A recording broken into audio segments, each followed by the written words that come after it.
Capítulo 7. El contacto.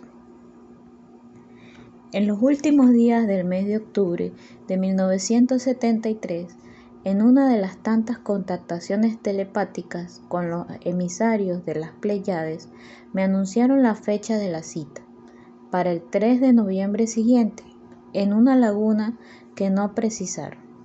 Fui elegido como la única persona en Colombia para sostener este tipo de relaciones. Sufrí una serie de experiencias ligadas con la preparación del mismo. La primera de ellas la tuve en sueños. Durante 4 noches seguidas, en forma repetida, vi unos rostros señalarme una laguna rodeada de bosques y de pequeñas elevaciones montañosas. No pude explicar estos sueños a mis compañeros de grupo. Supuse dedujeran el hecho como una influencia normal del momento sobre el inconsciente. Resolví callar y llevar el asunto hasta sus últimas consecuencias. No hubiera podido explicar algo que de por sí carecía de toda lógica. Además, muchos dudaban, pues con un intento fallido en la calera, a pesar de haberlo analizado cuidadosamente, aún dejaba ver muchos vicios, transmitiendo ciertas sospechas sobre su autenticidad. Mis amigos del espacio, previendo esto e interesados en el éxito de la misión, intensificaron sus comunicaciones personales, detallándome las coordenadas exactas del lugar fijado con anticipación para el encuentro. Por otro lado, me informaron sobre el plan a seguir una vez llegara a la laguna y al bosque que le rodeaba. Debía guiarme por las indicaciones del sueño hasta encontrar un claro. En él vería un árbol y bajo sus raíces, oculta por una piedra de regular tamaño, encontraría una esfera. Debía tomarla y caminar al sitio convenido. Fijaron la hora de llegada para las 8 de la noche. Me prohibieron llevar objetos cortopunzantes. El sábado 3 de noviembre me levanté muy temprano. Temiendo un desenlace imprevisto, alerté a mi esposa y a mis socios para que consideraran una prolongada ausencia mía por algunos días, pero sin explicarles mayor cosa. Almorcé, como de costumbre, y a eso de la 1 de la tarde me dirigí a la estación de buses. Partí a las 3:30. El bus se alejó velozmente, no hubo novedades importantes fuera de las folclóricas actitudes propiciadas por la gran cantidad de campesinos que subieron o bajaron durante el viaje. Al cabo de 2 horas y media me bajé. El bus se alejó con velocidad, levantando a su paso una molesta nube de polvo. Lo observé hasta que se perdió en la distancia, mientras recordaba en detalle la secuencia de los hechos que me llevarían al encuentro físico con los extraterrestres. Mi indumentaria era sencilla, un pantalón de drill, zapatos gruesos que juntos con una ruana tipo poncho de lana propio de esa región para protegerse del frío y un sombrero, facilitados por Richard Deep, me confundirían fácilmente con algún campesino de la región y no despertaría sospecha. Contemplando el paisaje, respiré profundo y tomando todas las energías del caso, impulsé mis piernas con fuerza. Caminé durante 2 horas, deteniéndome solo a tomar aliento. El sendero era difícil, algunos pasos incómodos aceleraron mis pulsaciones, recordando con cierto temor los caóticos instantes producidos por el asma en mi niñez. La región donde me encontraba era fértil, su verdor contrastaba admirablemente con el azul del cielo. Los ruidos de la naturaleza nada presagiaban. De tanto en tanto, el grito de una mujer, protestando por algo que no alcanzaba a escuchar, rompía mis pensamientos. Al final de la tarde llegué a la laguna.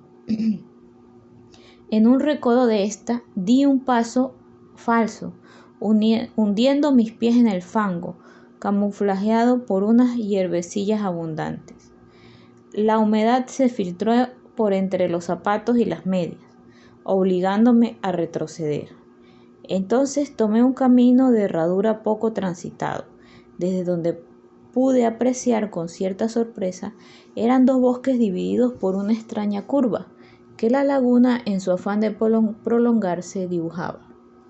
La calma de sus aguas era sorprendente, solo escuchaba el golpeteo de las ondas impulsadas por la escasa brisa fresca pero penetrante. Miré mi reloj automático calculando que cumpliría puntual la cita, y sintiéndome en la necesidad imperiosa de llegar cuanto antes, aumenté la velocidad de mis pasos, concentrándome en alcanzar la meta.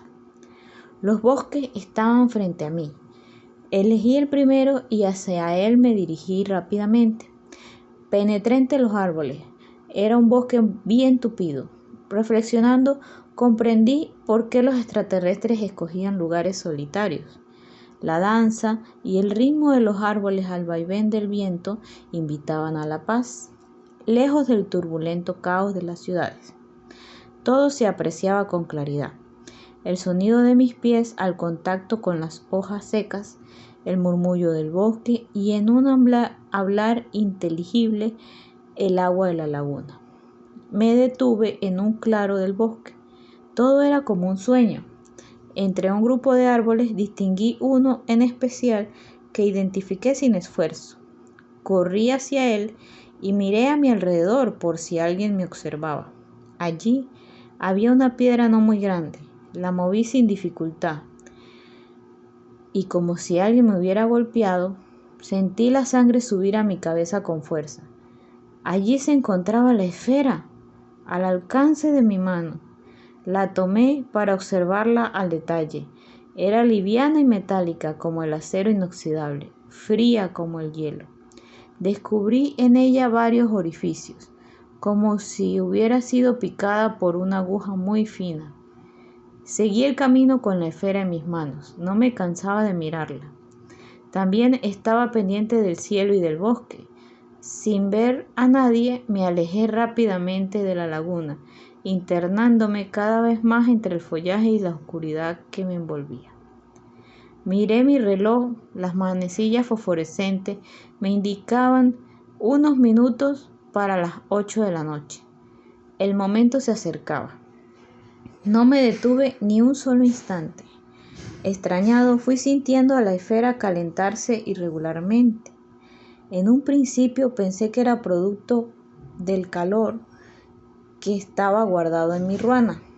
La duda se despejó cuando de los orificios de la esfera emergieron gran cantidad de finos rayitos de una luz intensa, de un azul profundo.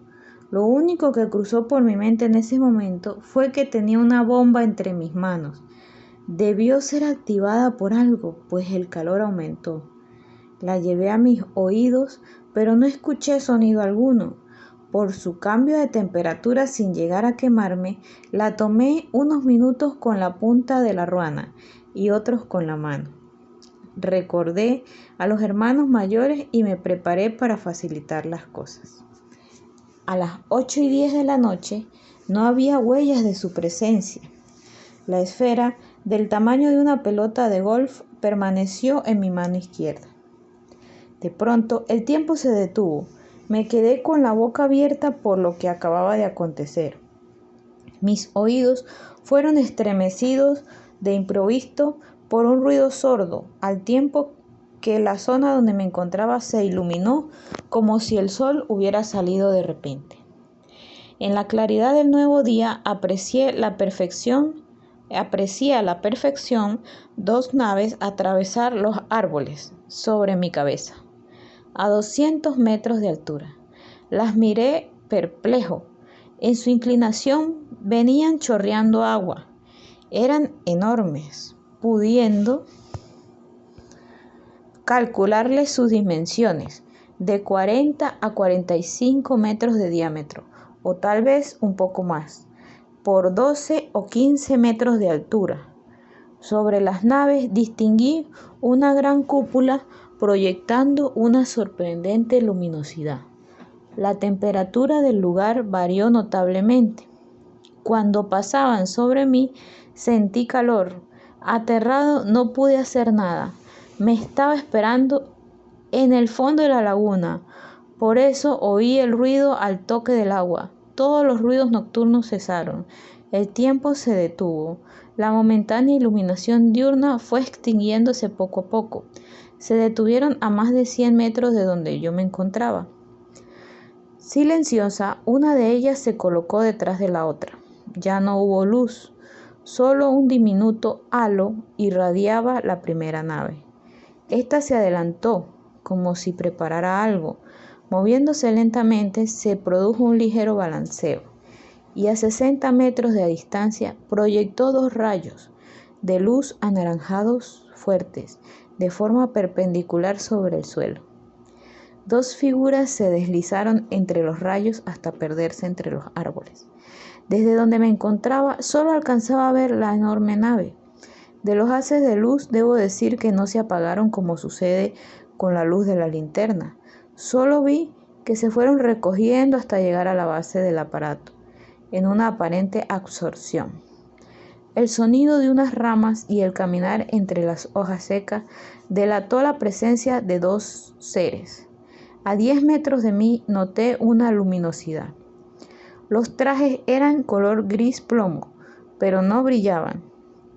Tenían unas botas de color naranja o mandarina, escafandras con visor, dejando entrever claramente sus ojos, como constataría después al estar cerca de mí. Traían unos cinturones con unos extraños botones sobre ellos, 5 en total, 3 a la derecha y 2 a la izquierda. Unos botones eran más grandes que otros. 2 de ellos estaban encendidos. Uno era verde y el otro era blanco. Los 2 astronautas vestían de la misma forma. Estaban separados 4 metros uno del otro. Ambos vinieron a mi encuentro. Sonreí nerviosamente, no supe qué hacer, pues ni un solo pensamiento pasó por mi mente, limitándome a contemplar la escena. Al detenerme, escuché una voz en mi cerebro. Enrique, no tengas miedo, somos incapaces de hacerte daño. Reaccioné temeroso, retrocediendo 3 o 4 pasos. Quise correr, pero me topé contra un árbol a mi espalda. Serenándome un poco, decidí enfrentar la situación y escuché la voz de nuevo. Enrique, somos tus amigos, no vamos a hacerte daño, te vamos a subir a bordo, no tengas miedo, si no quieres no lo haremos, pero necesitamos este encuentro, es vital. Di mi aprobación con la cabeza, haciendo un desesperado esfuerzo por conservar el control de mis emociones. Mis manos sudaban. Apreté la esfera con la izquierda. El que estaba a mi lado derecho se acercó, pudiendo ver sus ojos por entre el visor de la escafandra. Unos anillos rodeaban su cuello, conectando la escafandra con el traje. A la altura de las orejas salían unos cables enroscados que se perdían a la espalda. Mirando a sus ojos, escuché la voz. De nuevo, camina con nosotros. Al volverse, aprecié un morral pegado a su espalda. Allí iban a parar los cables enroscados. Además, en la parte superior del casco sobresalía una especie de ojo electrónico. Empecé a caminar siguiéndoles de cerca. La forma estilizada pero muy masculina de su cuerpo contrastaba con su estatura, 1,78 a 1,80 metros. Uno de ellos se colocó a mi lado y el otro continuó caminando por delante, haciéndolo con mucha seguridad. Les sonreí constantemente. Ellos me miraban una y otra vez. Llegamos a un claro del bosque libre de árboles y vegetación. El que iba adelante se volvió a su compañero y a mí, diciéndome: «Espera». Hizo un ademán uniendo las manos al cuerpo. «Quédate ahí. Te vamos a subir a bordo». La nave se fue acercando como si hubiera recibido una señal. El más próximo se acercó tocándome suavemente el brazo y el hombro derecho, mientras me decía: «Enrique, soy tu amigo, no temas». Con estas palabras me sentí seguro, pues el temor desapareció por completo y me invadió una gran paz y seguridad. Del aparato volante fue despedido un gran rayo de luz rodeando mi cuerpo, 1 metro alrededor. Vi cómo las hojas y los terrones de tierra y piedrecillas saltaron al contacto con la luz. Experimenté un molesto hormigueo, como alfileres clavados en mi cuerpo y en mi cerebro. Me desprendí del piso y levantándome y lentamente fui ascendiendo. Al dejar las copas de los árboles divisé la laguna. Recorrí unos 50 metros hacia arriba. Una terrible sensación de vacío recorrió el estómago. Moví mi mano derecha con nerviosismo y sentí que la luz era sólida como el vidrio. Molestos fluidos electrónicos recorrieron mi cuerpo y seguí subiendo. Una compuerta se abrió arriba de mi cabeza y entre el rayo luminoso me depositó con suavidad en el piso de la nave. Nadie me esperaba. Pude respirar sin problema, pues el aire era puro. En la sala hexagonal estaba vacía. Había una luz y no supe de dónde salía, pues no vi bombillas ni lámparas. Al caminar 2 o 3 pasos me di cuenta que tampoco había sombra. Agité la ruana ejecutando al mismo tiempo algunas figuras con el sombrero, pero la sombra no apareció. La luz no proyectaba sombra, siendo agradable a los ojos. La temperatura era fresca y me sentí muy bien. Entonces escuché una voz que me dijo: «Enrique, desvístete, quítate la ropa». Miré a mi alrededor buscando la procedencia de la orden y escuché por segunda vez: «Enrique, desvístete». Con cierta desconfianza me deshice de la ruana y el sombrero, guardando la esfera en el bolsillo interior de mi pantalón. De nuevo escuché la orden, empezando a desvestirme con lentitud, pero con mucho temor. Por último, la voz sonó más imperativa: «Tienes que desnudarte, es necesario, Enrique».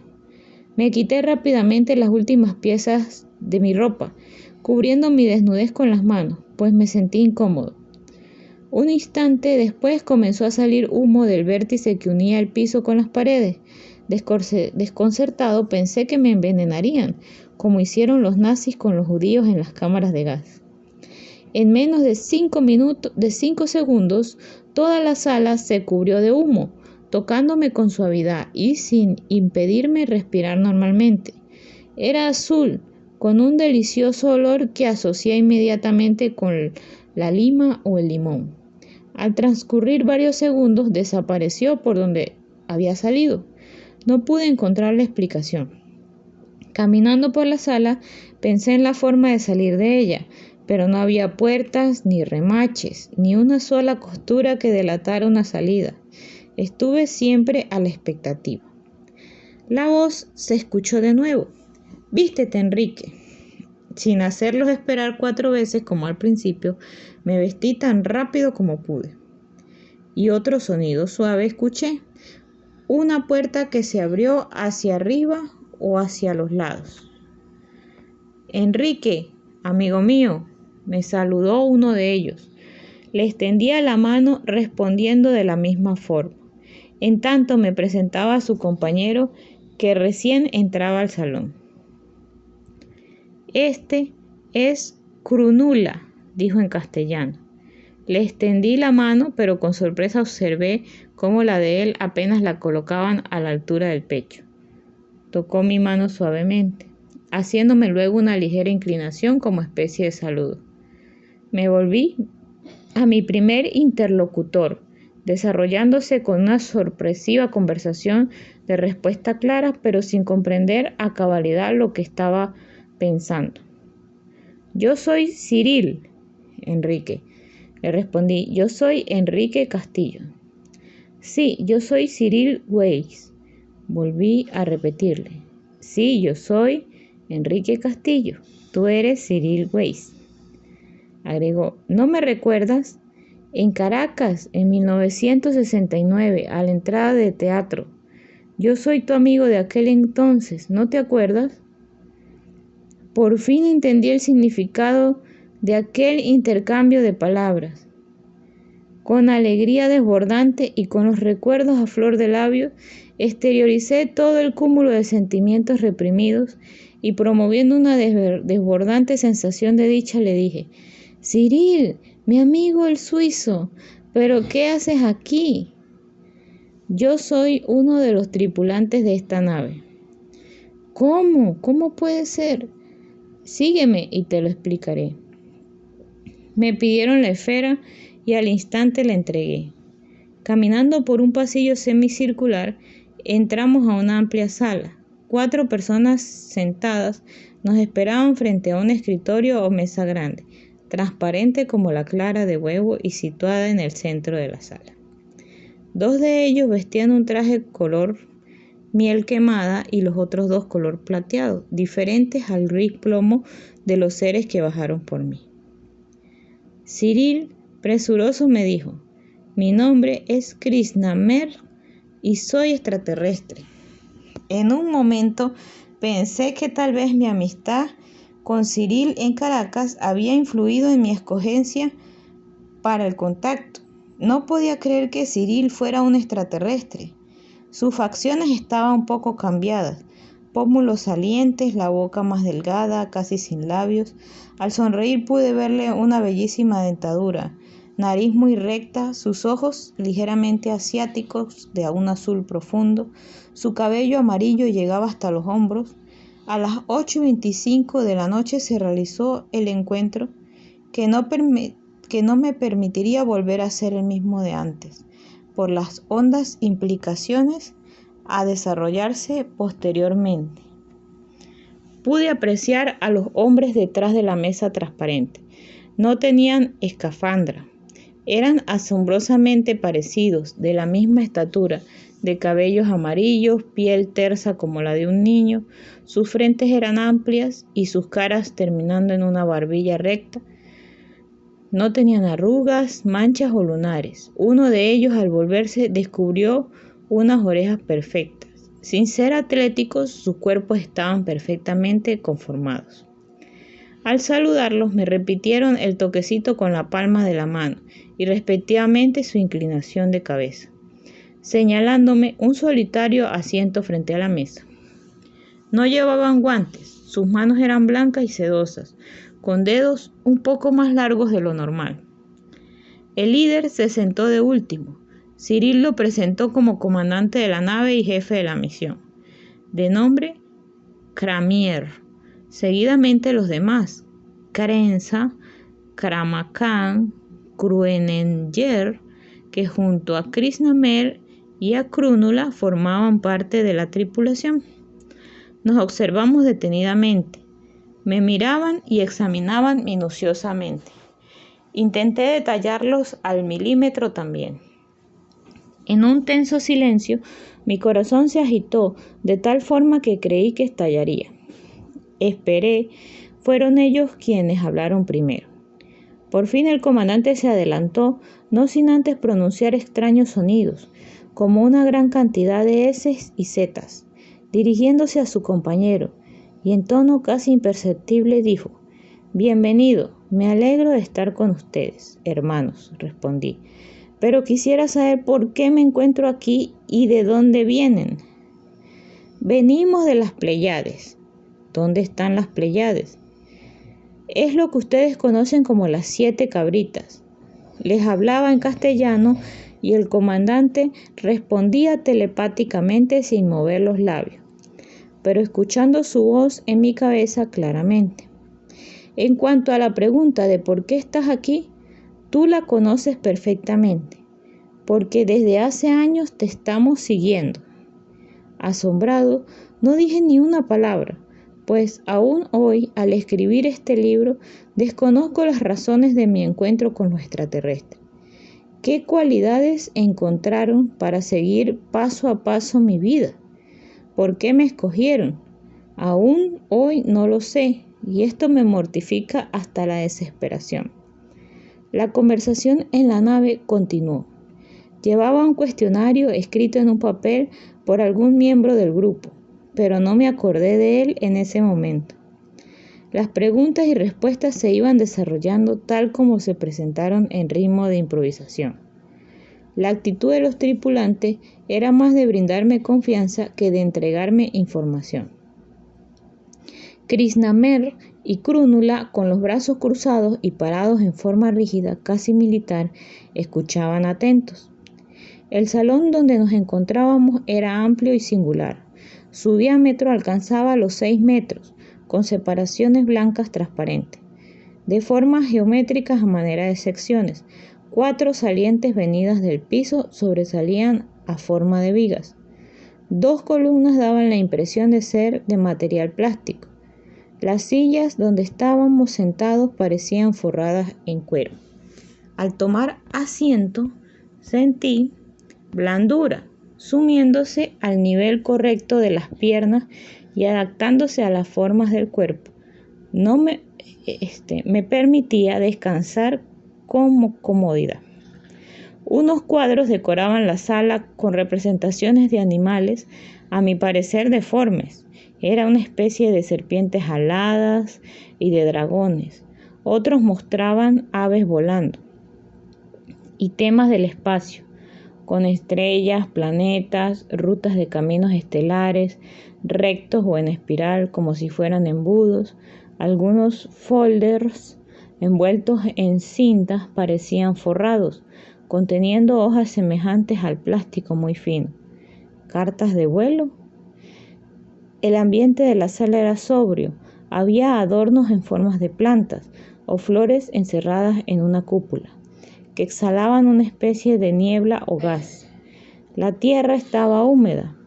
Tenía piedrecillas que se traslucían a través del material de la cúpula. Debía tener 2 metros de circunferencia, puesto que era ovalada. Estaba colocada sobre una mesa de 8 patas y de 1,20 de altura. Era como un acuario, pero vegetal. Parecía un fondo marino sin agua, solo con la humedad del cristal. Pensando si habría mujeres a bordo, el comandante respondió: sí las hay, pero no las verás en este momento. Me habían leído el pensamiento, haciéndome sentir incómodo. Debieron hacerlo desde cuando llegué a la nave. No me cansaba de mirar la belleza de sus rostros. Se me antojó pensar en la gigantesca distancia entre mi planeta y las Pléyades. No pudiendo sostener mi curiosidad, interrogué: ¿y hace cuánto tiempo salieron ustedes? Acabamos de salir. No entiendo. Para vosotros, hace millones de años, cuando vuestro planeta no tenía las condiciones de vida inteligente, pero para nosotros acabamos de salir. En un ademán con su mano izquierda y haciendo sonar los dedos, supe que había contabilizado con un tiempo diferente al nuestro y se sonrieron. ¿A qué distancia se encuentran las Pléyades? Vosotros tenéis las medidas en los libros. Estamos a más de 500 años luz según vuestra manera de contar. Más tarde comprobaría que nuestros libros hablan de 410 años luz, otros de 328 años luz. Pregunté si la forma de viajar que ellos tenían tenía que ver con la teoría de la relatividad del doctor Albert Einstein y los campos unificados. El comandante Cramier me contestó: para que la teoría quede correcta, habría que modificarla por lo menos 3 veces. Además, la velocidad de la luz no es 300.000 kilómetros por segundo. Es cerca de los 400.000. Solo que la luz sufre una especie de frenaje en las capas atmosféricas eléctricas, en las capas de ionización que tiene el planeta. El cinturón que llamáis Van Allen y otro no detectado todavía por vuestros científicos que tiene forma de 2 mitades de una manzana. Me apena no haber profundizado algo más estas palabras, pero en honor a la verdad, gracias a mi escaso conocimiento de estos asuntos, no pude preguntarles algo totalmente desconocido para mí. Mi esfuerzo por el momento sería el de transcribir textualmente las palabras de mis interlocutores. Una vez terminada la presentación formal y de haber intercambiado ideas con Krishnamr, Me invitó a conocer algunas de las secciones de la nave. Salimos por otra puerta unida al salón de descanso. Allí observé varios cojines en el suelo. La pared estaba iluminada por un halo de luz agradable a los ojos. También era de forma circular. No hice preguntas.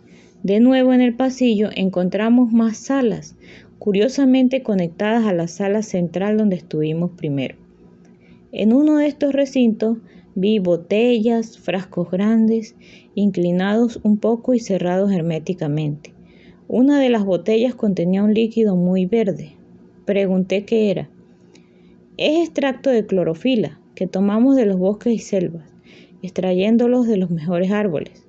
Estos son básicos en nuestra alimentación. Nosotros comemos como vosotros.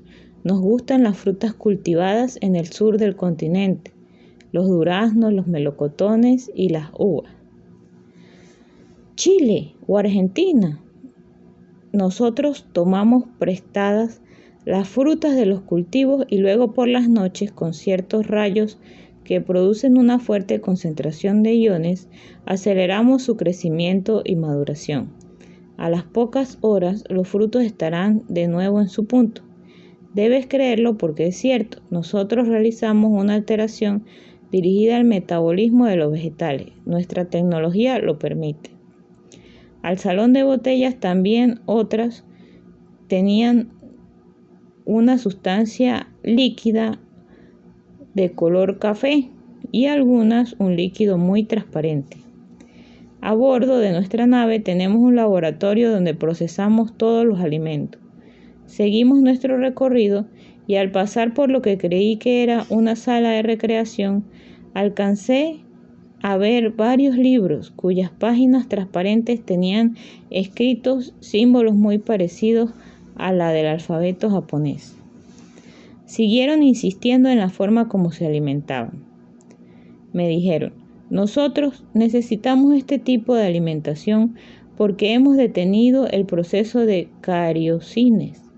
Tenemos una técnica con la cual mantenemos vivo el proceso celular impidiendo el envejecimiento. Deduje que consideraban la vejez como una enfermedad.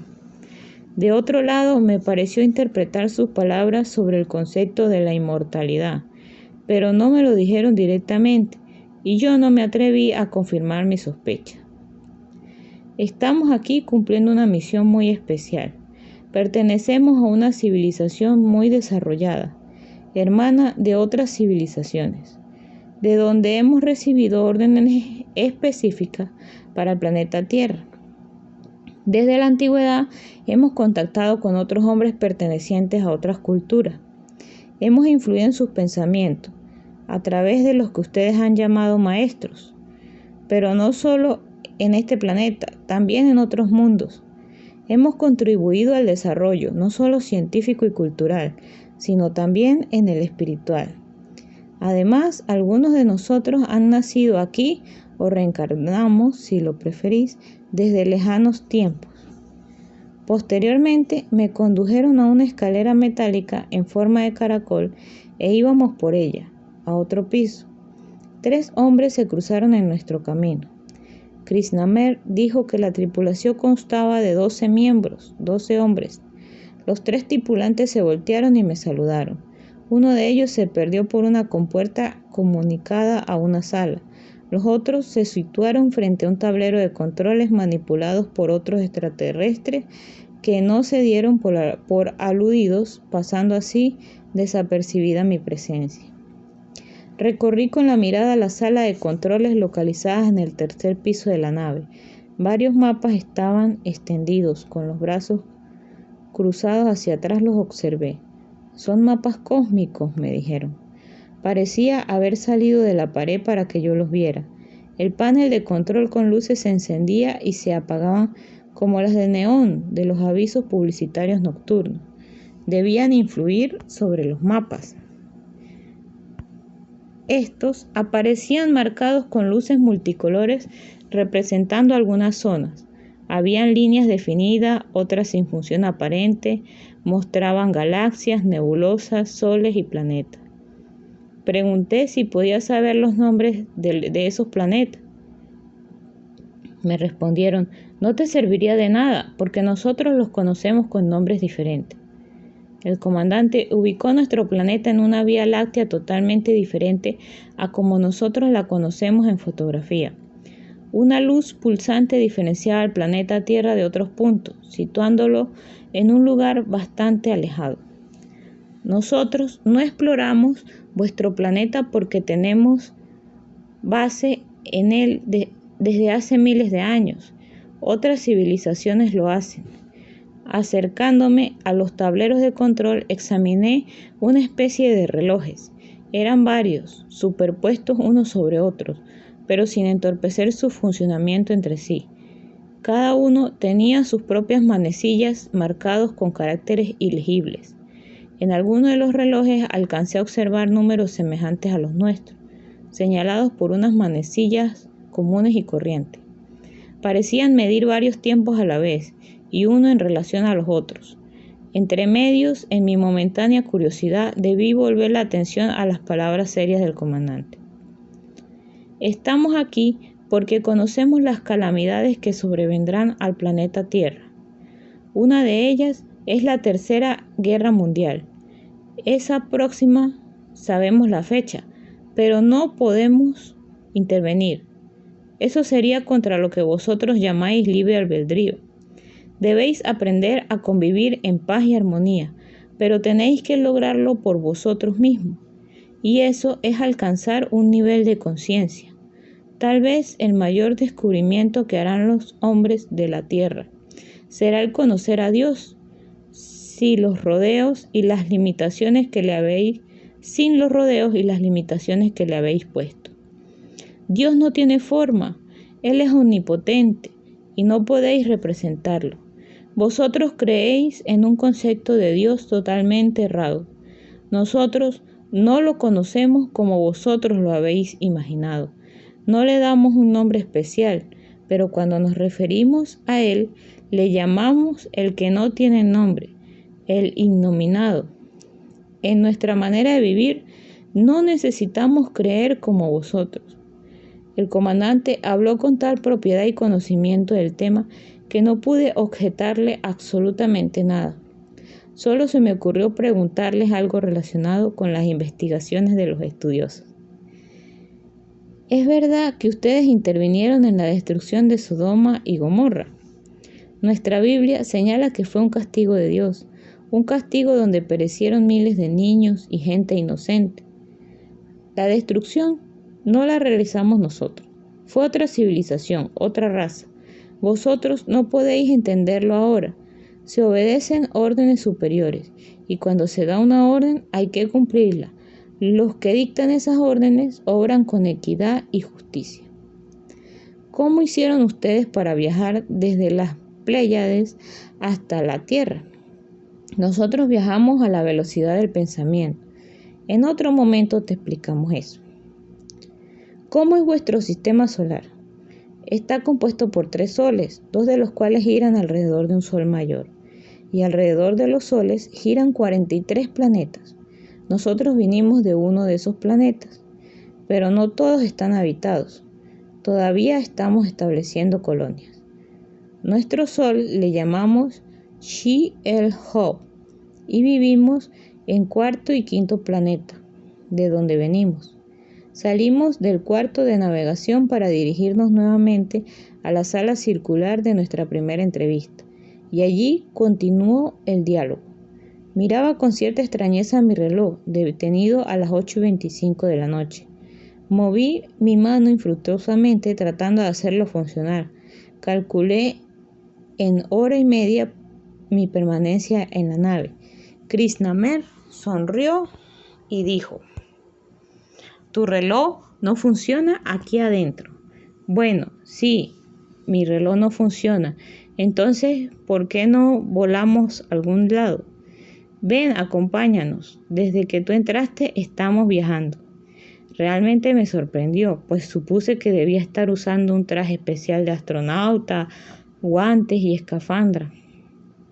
además de ajustarnos el cinturón de seguridad y 1000 cosas más que normalmente en los viajes a gran velocidad se hace, pero yo no sentí ni un solo movimiento. Me llevaron a un panel especial donde se encontraba un visor que se abrió como los párpados de los ojos. En forma cóncava aparecía en una pantalla.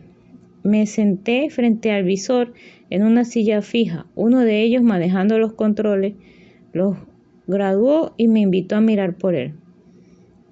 Al acercarme, vi un gran vacío, sintiendo una desagradable sensación de vértigo. Toma las palancas y gradúalas a tu vista. Las moví aquí y allá hasta ajustar mi visión, pudiendo mirar con toda claridad a través de la pantalla. Esa es tu casa. Me quedé mudo. Era una especie de telescopio compuesto por un rayo de luz capaz de atravesar el techo y las paredes de las casas. Mi familia dormía y el perro parecía ladrar y moverse nerviosamente contra la ventana de mi habitación. Al mover las palancas por equivocación, atravesé la casa de una vecindad. Un poco alarmados me motivaron a mirar solo a donde yo vivía. ¿Cómo encontraron mi casa? Este mismo aparato puede atravesar inclusive algunos metales. Así hemos observado a muchas personas. Seguimos movilizándonos a cierta velocidad. Pude apreciar la avenida 68 de Bogotá, los carros que transitaban por ella y los barrios al lado y lado, dibujado como si estuviera en una maqueta. Les pregunté si podía contar todo lo que estaba viendo y me dijeron, eso es cosa tuya, tú puedes hacerlo. Nunca vi resistencia por parte de ellos ni prohibiciones. Mis preguntas la mayoría de las veces fueron infantiles. Quería saberlo todo, pero no supe por dónde empezar. Fueron ellos los que inteligentemente dirigieron mis pensamientos para las cuestiones sobre algún tema en especial. Tenemos una información que será entregada a su tiempo. Afectará a todas las religiones de la tierra. Tiene algo que ver con lo que vosotros llamáis la creación del hombre. Pertenecemos a una organización de ayuda a la tierra. Siempre hemos estado presentes. Al pasar el tiempo sentí hambre. Me ofrecieron una especie de barra de chocolate envuelta en plástico. Su sabor era muy parecido al sabajón, es un licor colombiano. De bocado en bocado lo terminé. Sentía un calor agradable y mi hambre se había saciado momentáneamente. Posteriormente, y luego de varias y repetidas preguntas bíblicas, me dieron a probar algo de lo que me aseguraron que no me arrepentiría. Tomaron de una bandeja algo así como unos capullos, muy semejantes a las crispetas de maíz preparadas en casa. Su sabor, bastante dulce, produjo otra deliciosa sensación de calor. Pensé que me estaban drogando, porque por momentos mis párpados se hicieron bastante pesados. ¿Sabes cómo se llama esto que estás comiendo?, preguntó Cyril. No lo sé, es parecido a un tipo de maíz empleado en nuestra alimentación. Entonces agregó, está compuesto de 4 cereales. 2 existen aquí en la tierra. Con esto se alimentó al pueblo judío durante los 40 años que permaneció en el desierto, según cuenta la Biblia. Cyril, esto es el maná del que hablan las escrituras. Tomándome la cabeza con las manos y con alguna de estas crispetas en mi boca, no supe más que decir. Este alimento, maná, como lo llamaron los judíos, me quitó la sed y el hambre por 24 horas y me dio un poder energético bastante alto. Nosotros lo utilizamos como alimento en nuestros viajes. Con los emisarios de las Pléyades fue difícil coordinar mis ideas. La lógica no se ajustaba a nuestra conversación. Cada palabra, cada frase fue una sorpresa. Nada tenía sentido, pero ellos me lo decían con tranquilidad y seguridad de quien vive en un mundo diferente. Al revés. Enrique, esto te va a traer muchas incomprensiones. Te verás rodeado constantemente de gente que te felicitarán y alabarán, endulzando tus oídos con palabras hermosas. Todo para extraer de tus labios alguna información. Pero luego, a causa de la información que les ha dado, lo verás convertido en tus peores calumniadores. Amigos que no son tus amigos buscarán perderte. Ellos mismos te rodearán con hipocresías y engaños. Es una advertencia, Enrique, el riesgo es demasiado grande. ¿Y cómo saben ustedes tantas cosas? Es muy fácil. Al hacer invisibles nuestras naves, camuflándose sobre las ciudades gracias a un campo especial de energía vibratorio, volamos prácticamente sobre las cabezas de las personas, y ellas no se dan cuenta. Burlamos los radares, creando confusión y desconciertos con nuestras maniobras. Manejamos nuestras naves como queremos. Esas son las ventajas de la tecnología. De otro lado, tenemos emisarios en la Tierra, confundidos con la masa humana, que diariamente recorren las avenidas de las grandes y pequeñas ciudades. Es mi caso, Enrique, en 1969, desde 1969, muchos de nosotros están entre vosotros. Aquí se me ocurrió preguntar de nuevo, ¿cómo lograban velocidades extremas para desplazarse en el espacio? ¿Cómo habían hecho viajar desde las Pléyades hasta la Tierra? Y si podían darme alguna información al respecto sin lesionar sus intereses. Cyril me condujo con otros 2 tripulantes a una sección en donde estaba la máquina que genera la fuerza que utilizan para sus viajes. Mi corazón latía aceleradamente. ¡Qué emoción! Ser tal vez el primer terrícola que podría ver en operación plena el motor de impulsión de la nave. Al penetrar la sección de seguridad, nos estaba esperando el comandante Cramier. Seguramente penetró en la zona por otra vía de acceso. Al entrar a la sección, en las paredes se activó una o varias alarmas de sonido o frecuencias que iban directamente al cinturón de los tripulantes. Me explicaron que los demás habían sido advertidos de nuestra entrada a la zona del motor, que también se reflejaba en el panel de control de la nave y en otras áreas. Ante nosotros se encontraba incrustado en una pared metálica un visor, y ante la misma pared 2 cómodas sillas. Me invitaron a sentarme en una de ellas, y al acercar mi rostro hasta el visor, ¡qué espectáculo tan formidable y maravilloso contemplaron mis ojos! Adentro de las entrañas de la nave, un grupo de 3 grandes diamantes o cristales giraban lentamente sobre sí mismos, alrededor de un tubo pegado al piso, del piso al techo, que giraba a su vez en forma contraria. Con colores y tonalidades del tubo daban la impresión de un calidoscopio de puro cristal. Me quedé fascinado por el soberbio espectáculo. Al retirar mi rostro del visor para hacer una pregunta, noté seguramente que mis facciones habían sufrido alguna palidez. Los tripulantes me observaban sonrientes. Me dirigí a Cyril, pero me contestó el comandante adivinando mi respuesta. Son cristales, no diamantes. Les llamamos cristales memorias. Son programables y reciben información del traductor principal, que es el tubo que giraba. También les decimos cristales vivientes. Estos son tomados por nosotros de algún planeta en donde crecen y se reproducen. Había notado que los cristales giraban sobre sí mismos, unidos a una base que también giraba alrededor del tubo. Los cristales debían tener unos 70 centímetros más o menos. Estaba observando el mismo movimiento de la Tierra en su órbita alrededor del Sol, pero en miniatura. No salía de mi asombro cuando al hacer otra pregunta me dejarían sin respiración. Comandante, ¿podrían ustedes acelerar el movimiento de los cristales, ya que los visos y colores son muy espectaculares? Me respondió, no, Enrique, no es posible mientras estés aquí a bordo. Si aceleramos el movimiento de los cristales en su rotación con el traductor por solo 2 minutos, cuando baje de la nave, habrán pasado cerca de 200 años en la Tierra. Como comprenderás, mientras estés aquí, no lo podemos hacer. Una angustia invadió todo mi ser. Pensé en mi familia, en mis amigos y en cómo podría cambiar el planeta en esos 200 años. Si los extraterrestres me estaban diciendo la verdad y todo en menos de lo que canta un gallo, pensé, posiblemente aquí se pone de manifiesto lo que decía Albert Einstein sobre su teoría de la relatividad. No salía de mi asombro. Para calmarme, el comandante se dirigió de nuevo a mí. Mi angustia se centraba en que algún tripulante pudiera acelerar los cristales sin acordarse de que yo estaba todavía a bordo en la nave y apareciera 200 años en el futuro sin conocer a nadie, sin familia y en un mundo totalmente cambiado. No, Enrique, eso no es posible que suceda mientras tú estés a bordo. Yo soy el que mentalmente da las órdenes en la nave. Así hemos reducido las posibilidades de error.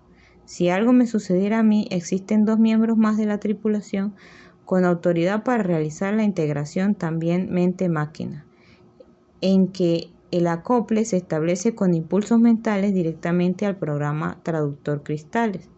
La energía mental que liberamos es traducida en energía de vuelo. Por esta razón te decíamos que acabábamos de salir. Para nosotros el factor tiempo no es un problema. Vivimos en un presente que modifica el futuro. Por esta razón el futuro es maleable y no se puede predecir con certeza. No así el pasado, que ya es historia e inmodificable. Con las manos sobre sus brazos cruzados, 2 de ellos me observaban cómo reaccionaba ante la información descabellada que me daban para mis raquíticos conocimientos terrestres. Con las manos sobre sus... dentro de mi cerebro bullían preguntas sin respuesta. Estaba ante uno de los retos más grandes de la historia y no atinaba a hacer buenas preguntas. Por mi ignorancia en muchas cosas perdí la oportunidad de obtener un gran conocimiento. Yo no era la prueba viviente de que las reacciones a nivel colectivo podrían ser fatales para la civilización. No lograba coordinar cómo podían viajar a la velocidad del pensamiento sin sufrir alteraciones físicas. ¿Cómo habrían resuelto el problema? Sus cuerpos quizás estaban dotados de órganos diferentes, o solo era una raza que por alguna razón había alcanzado el dominio de la vida y la muerte. Más tarde obtendría una respuesta que quizás era la clave de cómo lograron vencer la barrera de las enfermedades y la muerte. Pero todavía me faltaba ver otro sensacional espectáculo para lograr comprender cómo la energía mental de la que hablaba Cramier y Cyril se producía. Esa misma fuerza mental que llegaba al traductor para alcanzar la velocidad de vértigo del pensamiento. No me podía reponer de mi asombro. ¿Por qué me decían y me enseñaban estas cosas? ¿Qué papel jugaba o está por jugar esta avalancha de información? ¿Cómo me creería la gente? ¿Habría un plan concebido previamente a mi contacto? ¿Cuáles eran las verdaderas razones? Hoy, cuando escribo estas líneas, en el año 1976, todavía no está claro el panorama para mí. En honor a la verdad, desconozco por completo las causas que me llevaron al encuentro con los extraterrestres. Quizás conforme avancen los años y se obtenga más información de los resultados de las investigaciones que se siguen realizando por grandes científicos e investigadores de todas las disciplinas, se logra entender no solo las causas reales de los contactados, sino también la razón clara y lógica de mis encuentros con estas inteligencias provenientes del espacio exterior. Después de reflexionar sobre todo esto, fui invitado a subir por una escalerilla que se embocó en un pasillo. Llegamos a una gran sala donde su parte central giraba el calidoscopio o traductor que había visto a través del visor. La sala estaba desprovista de muebles o aparatos visibles. Al llegar a la entrada nos detuvimos. Acompañando al comandante venía Cyril y Crúnula. Al momento llegó Karamacán y otros más hicieron su aparición por otra entrada justo al frente del salón, al otro extremo. Eran 12 en total. Pensé cómo entonces se estaba desplazando la nave si los tripulantes eran 12. Los extraterrestres vestían, 8 de ellos, un traje gris plomo sin brillo, y los otros 4, incluyendo el comandante Cramier, un color miel quemada. De pronto, ante mis ya golpeados ojos y sentidos, vi surgir el brillo de varias sillas parecidas a la de los consultorios odontológicos. Conté 12 en total, dispuestas alrededor del traductor.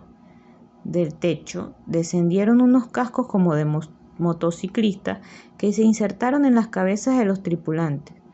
Una vez tomaron sus posiciones en la silla, los 3 de colores diferentes se ubicaron en posiciones equidistantes con precisión. Se tomaron de las manos haciendo un enlace de cadena, mano con brazo, y así sucesivamente hasta cerrar el círculo. Yo desde mi puesto de observación miraba de nuevo sorprendido. Esto duró quizás solamente 1 minuto. Los cascos se subieron y sus manos se soltaron. Una vez de pie, las sillas desaparecieron. Todos regresaron a sus quehaceres habituales, menos Cramier y Cyril, que ahora me observaban de nuevo esperando las preguntas de rigor ante mi sorprendido razonamiento. Me explicaron que había visto liberar su energía mental y que el traductor la toma y la convierte en energía de vuelo. Con los extraterrestres ya todo era sorprendente. Había realizado esta operación con el único propósito de que yo lo viera. Pero, ¿cuál era el propósito? ¿A quién debía contarle? Era obvio que lo hacían para que yo lo dijera, pero ¿a quién? Regresamos a la sala de control. A través del panel de observación me di cuenta de la gran cantidad de kilómetros recorridos en un ir y venir sin rumbo fijo. Pero también mis ojos se fueron cerrando al peso de los párpados. Me sentía cansado. Alguno de los tripulantes me preguntó: ¿Tienes sueño, Enrique? ¿Quieres descansar? Sin poder negarlo, el comandante rápidamente ordenó ubicarme en un lugar para reposar. Todos se levantaron de su puesto. Cyril me invitó a acompañarlo y me dijo: ven a descansar, Enrique. Nuestro acompañante Crúmula no nos abandonó ni un segundo. Salimos a un pasillo recto de no más de 4 metros y llegamos a otro salón, de donde una puerta se abría automáticamente sin que fuera tocado botón alguno. La sala era muy clara, habían unas camas, 4 en total aparecieron ante mis ojos. Cyril me dijo escoger la de mi preferencia. Me dejó escoger la de mi preferencia, entonces me acosté. La cama era amillonada y de una suavidad exagerada. Parecía de cuero, pero al acostarme se adaptó a las formas de mi cuerpo y a las posiciones que adopté. Duerme tranquilo, nosotros te despertaremos. Se despidieron y la puerta se cerró. Con las manos bajo mis mejillas y el cuerpo medio helado y las rodillas recogidas, me sumí en un profundo y reconfortante sueño. Antes de dormir se me ocurrió que debía pedir pruebas concretas del viaje en la nave para mostrarlas a mi familia y a los amigos del mundo entero. No recordé más. Me había despertado un fuerte sacudón en mi cerebro, como si me hubieran tocado un nervio. Al inclinarme, noté que Cyril y Crúmula estaban de nuevo conmigo. Enrique, perdónanos por la forma de despertarte. Hemos incidido en tu cerebro dándote una orden psíquica. Te vamos a dar las últimas informaciones porque ha llegado el momento de dejarte en el sitio donde te recogimos. Me levanté rápido, con la impresión de haber pasado durmiendo muchas horas, pero totalmente descansado y con las fuerzas recuperadas. De nuevo en la sala de charlas anteriores, el comandante y otro tripulante nos esperaban. Queremos que recuerdes lo siguiente. La Tercera Guerra Mundial es inevitable. Los hombres tendrán 4 años de compás de espera para tratar de atenuarla según sus actuaciones. Solo el estado mental del hombre podrá disminuir sus efectos. Es un problema vuestro. Me llevaron a la sala de control no sin antes recordarme. Vamos a realizar un viaje corto para que memorices cada detalle de los lugares que verás. Por entre la amplia ventana me mostraron inmensos valles cubiertos de una gran vegetación hasta llegar a una llanura. Eso es lo que vosotros llamáis los llanos orientales. Todo el lugar quedó iluminado como si fuera de día. Observa esta carretera y aquel camino. Allí será nuestro próximo encuentro. Mira bien y memoriza. Tiempo después, casi 2 años, me hacía la pregunta del por qué me citaron a un lugar tan alejado de mi ciudad Bogotá. La razón: el sitio estaba cercado con alambres de púas. Una puerta de madera a punto de caerse servía de entrada a los potreros. Me dieron un nombre, rápidamente lo memoricé, además de grabar los detalles de los continuos sobrevuelos en la zona. La fecha del próximo encuentro será el 18 de noviembre a las 8 de la noche en este lugar. No lo olvides, Enrique. Con un ademán afirmativo les dije que todo había quedado memorizado debidamente. Estaba seguro de poder encontrar aquel lugar sin dificultad. Estamos próximos a llegar. Ven. En minutos la nave recorrió la distancia desde los llanos orientales al lugar donde me recogieron caminando. Se despidieron. Hasta pronto, Enrique. Me llevaron a la sala donde tuve que desnudarme. Cyril me abrazó y juntos, con Crúmula, se alejaron. Del techo se proyectó una luz que me rodeó rápidamente. Al abrirse la compuerta,